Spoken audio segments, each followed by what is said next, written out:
Hello again, I'm Tim Spector of the ZOE COVID Study, giving another weekly update as we see Omicron cases fall across the country. I'm going to be talking to you about the duration of symptoms and a look at some of the new symptoms possibly that are occurring around the gut and our digestive system, and also taking a look at what's happening as kids go back to school and are they going to be ticking those rates up again. So plenty to look forward to as we dive into the data. And the good news is that cases are coming down fast. We've got 144,000 people reporting that they've got COVID on a daily basis. That's down 21% from last week and down 46% from the peak we measured around 2 weeks ago when we got to 211,000. And this may not be much consolation for those of you who are suffering at home listening to this with symptoms of COVID, or you've just got over it, or you know other people with it. There's plenty of it around, and we think 1 in 27 people are currently affected, which is still really high indeed. So although it's going in the right direction, we know by no means out of it. And as you can see on this graph, most of the cases are still in unvaccinated or single vaccinated individuals, although a lot of those are the younger members of the population. Now, highest rates across the country are currently in the northeast and northwest of England, but again the trends are good even in those high risk areas. And once again, we were the first group to convincingly show that we'd reached the peak and things were coming down, and we've confirmed it again. And I think it's interesting that surveys like ours have taken on a new meaning in working out what's going on, as the government confirmed cases are having some problems because they are now not confirming lateral flow tests with PCR, and there's no legal requirement to actually log your positive lateral flow test anymore. So I think your reports are even more valuable than usual.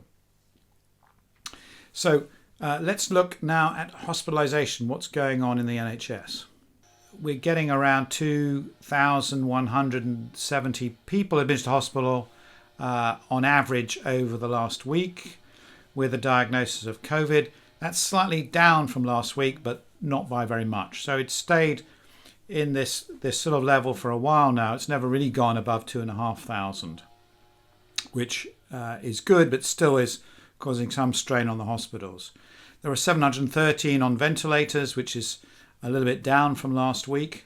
Again, all going in the right direction, but still that easing is really quite slow. Not out of the woods yet. In terms of deaths, we're seeing 1,610 deaths averaging over the week, which is around double what it was last month. But putting this into some context, compared to last year, it's only about a fifth of the deaths that we were seeing last year, which are actually quite common at this time of year anyway. And it's to be expected given the large spike in cases we saw with over 200,000 cases a day. About 2 to 4 weeks later, you will see some deaths because the sheer volume of people getting that. And of course, the other thing to bear in mind is that many of these so-called COVID deaths are people who probably would have died of other causes, but they may have got Omicron either just before going to hospital or in hospital, and either tipped them over the edge, or it was just a random factor. So hopefully the government is going to release some data before the end of the month that will allow us to break down those deaths more. But for the moment, we have to be a bit sceptical about all the death rates, not only in the UK but around the world, for this reason. And we'll be keeping an eye on that for you. So let's look regionally now, and you can see from this graph that cases coming down everywhere, and you can see how London, which was very high, has dropped right down, and we want that drop to continue. The northeast and northwest that were going up finally looks like they've also turned the corner and are on their way down. So that's good news wherever you live across the UK. Now let's see how Omicron is affecting the different age groups. If you look at the graph, you can see that all adult ages are dropping nicely, and the over 60s are really quite low levels, which is all good news. And the one area of concern, which I did predict last week, was this uptake in children. And that's the blue line we can see there, which is of some concern. If we look at the next graph, we can see how we've been plotting over the last year the rates of COVID in children related to school holidays or when they're actually at school. And obviously there are these peaks around winter. We don't get much of these viruses in summer, but you can see there is some correlation between breaking up for school, coming back, and so in general we need to expect an upsurge in cases when kids do go back to school after breaks. Just the sheer volume of kids together and highly transmissible viruses. And the downside is they will bring that back to susceptible parents who haven't had the disease yet. And really important for any parents out there to keep logging for your kids so we can get this vital data, because I think it looks like they're the canaries, if you like, in our population that will be warning us what's to come. And probably the new variants will also appear in school kids. So let's now look at the international scene, see how the UK is faring with other countries.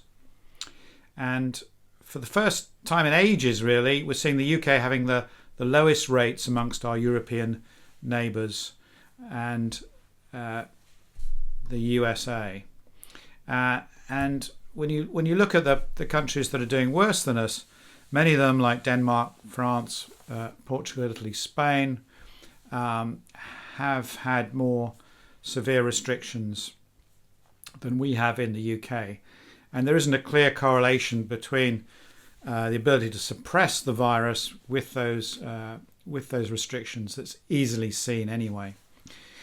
It's always hard to compare countries because obviously Delta and Omicron came on at different times in them, and they may have just delayed the actual infections. Now, that's rates of infection which actually we know are milder in immunised people, and many of those countries with high rates have higher immunisation rates than we do. So it's worth looking at the hospitalisation graph, and here we're doing about average. We're sort of in the middle here, and means that we could do better and are still some strain on our NHS compared to other countries. But it is a sign also that our high vaccination rates, at least in the elderly, is paying off. Greece is faring quite badly in terms of hospitalisation, as well as the USA, and of course the USA has much lower vaccination rates than we do. And South Africa, interestingly, is keeping hospitalisations low for reasons that aren't clear, but possibly the younger population is one major reason behind that. Let's look at flu-like illnesses and cold-like illnesses, and we can see that we're still not seeing much in the way of classic flu this year, and most of the virologists I've spoken to don't really expect it.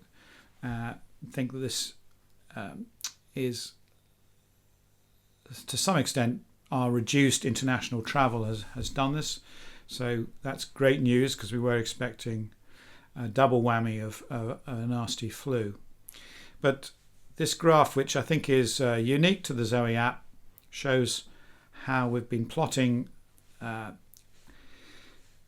test negative respiratory infections against test positive respiratory infections. And I remarked last week that you were more likely to have COVID than a cold, but Omicron has now dropped further, so that it's about 50-50 your chances of having either. They're going neck and neck, and luckily both colds and COVID are coming down. And I think I discussed last week about how these restrictions on movement and distancing and masks seem to have had a slightly bigger effect on colds than on COVID, and we'll see how that plays out. But will be very interesting to see what happens to these when restrictions are lifted, as is highly likely at the end of the month. Now, let's talk about symptoms. The old broken record, I'm afraid. 654 days since we found out there was more to COVID than just the classic 3, and we've been noticing that these classic symptoms are just continually getting less and less common in our reports and in your reports that you're feeding back to us. Now, ONS, the government survey division, recently reported the same findings as us, that sore throat and runny nose are actually at the top of the list, but they're still dithering about whether to actually tell people that these are actual official signs of COVID, and therefore you should get a test and start isolating. Sore throat is the one they were focusing on because not all colds have sore throats, whereas it seems to be very common with Omicron. Now, we obviously believe people need to know these symptoms in order to act responsibly now that we've got control, being able to get lateral flows and self-isolate. Always good to go over the top 20 again. The usual suspects at the top, and we have things like cough at number 6, and other ones there that you might recognise worth looking at.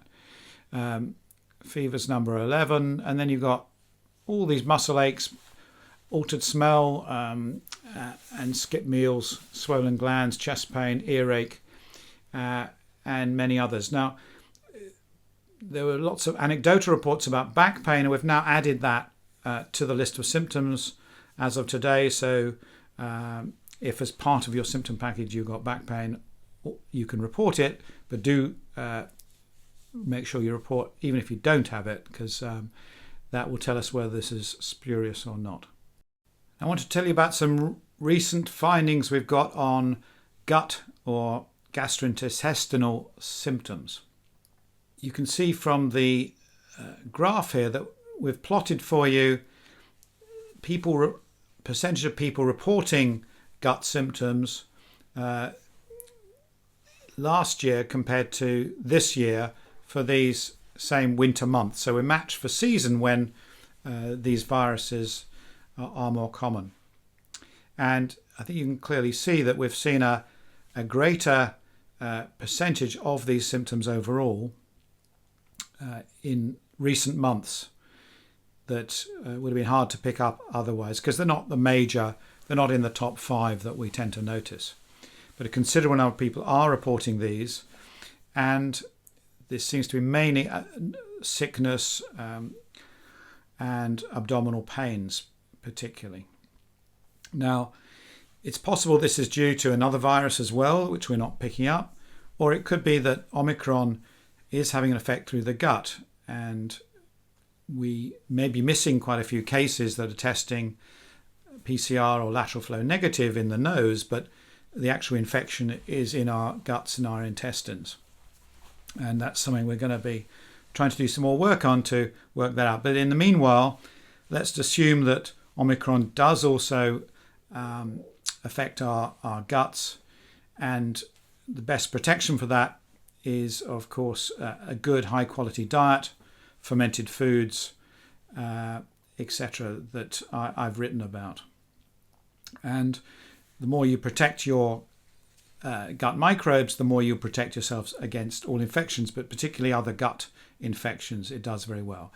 Also remains, don't forget the hygiene about washing your hands, which was slightly forgotten, to stop transmission of gut microbes that might contain the virus. And we'll keep a close eye on this as it develops to see whether this becomes more common or whether we should be changing our testing protocols. And now another bit of preliminary data that the ZOE data team have been working really hard on is giving us new information about the duration of symptoms. How long can we expect Omicron to last? And again, hugely variable. We're amazingly individual in how our immune systems respond to this. So it's really quite hard to do this. But we're showing you a couple of graphs here from users who get infected with Omicron at least 14 days ago and compare those who got Delta back in October and November.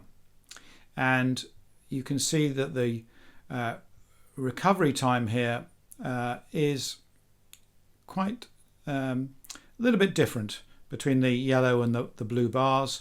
In general, recovery time is quicker for people who've had 2 vaccine doses with Omicron, although not massively so. And there's perhaps more of a difference for those who've had 3 doses. You can see here. So, on average, if there is such thing as an average, it was about 5 days to recover for Omicron and 7 days for Delta. And for those with the 3 doses, the Omicron cases only took about 3 days to recover, and Delta was about 6 days. Obviously, it's slightly harder because less people had breakthrough infections with Delta. Not exactly comparable. So Omicron looks slightly shorter in duration, but an even bigger effect is caused by the vaccines and the boosters. And all this is going to change depending on your immune status, whether you've had previous infections and your age, etc. So as an average, do expect, if you do get Omicron, to be off for around 5 days. And as we suggested last week, the government kindly obliged and changed those rules, saying that if you've got 5 days or less and you testing negative with 2 lateral flows, which means that you're out at day 6, then a lot of people will be able to get back to life quicker. And I think that's a good idea, as I already suggested. Also seeing slightly fewer symptoms in Omicron compared to Delta, and we do need more data, and we want to see how it affects long COVID, so please do keep logging for us. Now I want to talk briefly about lateral flow tests because although they're hard to get at the moment, we understand there are big shipments on their way, so they should be freely available again soon. So don't panic. When should we be taking them? What's the best time? Is it when you first get a runny nose? Is it more likely to be positive on day 2 or 3? If you've got a limited supply, how should you use them? And I think what we want people to do is to report as much as possible, as clearly every day. For those of you who have got lateral flow tests, tell us how those positive results are looking on a daily basis if you've got them. Now, for other people, we'd also like to test whether you swab just your nose, as is currently recommended, or as I recommend, to swab your throat and your nose to get a maximal response. It looks like all the new kits are just doing the nose, thinking that it's not worth to do the throat. But of course, every variant is different and it's going to have a different profile. So let's work together on that. Hopefully we can come up with a plan about how best to use these, because I think we're going to be using for a couple of years now. In terms of wider health studies, I'm delighted to say that after many months of development, we've got our health study hub launched on the app. This allows you to look at various projects which we're proposing outside of COVID and allows you to vote on them and see which one takes your fancy. We can then get an idea about which ones we launch first. So we really want to see this as a partnership and are very excited about how we can do this. So I'll put a link in the description to the website if you want to read more about it. But basically just reload your app if you can't see it. That's usually the best way to reboot it. So to wrap up, I think the take-home message is that Omicron is still a nasty virus, but it has a slightly shorter duration than Delta, and particularly if you're triple vaccinated. But it also seems to be more likely to affect your gut in some way. So we have to expect surprises, and some of those people who with gut infections might be testing negative. And because you can spread this from fecal transfer, it's important for people to remember again the routine about washing your hands more than perhaps we've been used to, as this can be as important to reduce infections. Now, whilst the cases decline and we're at half pretty much the peak we were 2 weeks ago, well, that's great news for celebration. I think that rate is going to slow down and isn't going to get anywhere near zero. We're going to hover around a lower rate for a while until the weather warms up. So all of us still need to take precautions, realise that kids going back to school will always cause some problems and outbreaks of infections. And remember that the first sign of infection is still the signs of a common cold, which may be with or without sore throat. So do currently suspect COVID every time you get those kind of symptoms and get yourself tested.